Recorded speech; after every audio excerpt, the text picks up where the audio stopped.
I am the Tofu Golem. Please enjoy the video. You start by quitting the app. Press CMD plus Q or right-click its dock icon. Make sure no processes remain. Open Finder and go to Applications, or press Shift plus CMD plus A to jump there instantly. Once in Applications, scan for app folders, installers, and helper tools. These often hide in subfolders. You're preparing so the removal is clean and complete. This step reduces leftover files and avoids orphan services that can restart after you think you've uninstalled the app.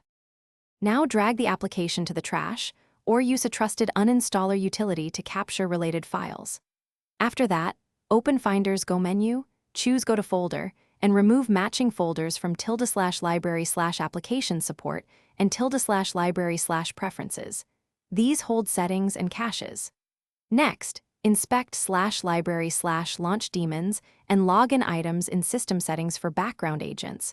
Remove any entries tied to the app. This thorough sweep prevents leftover components from consuming. Finally, empty the trash and restart your Mac so any locked files are released and removed. After reboot, verify the app and its services are gone by checking Activity Monitor and login items. If the app still appears, reboot into safe mode to stop auto-launch components, then delete remaining files. Safe mode prevents third-party agents from running.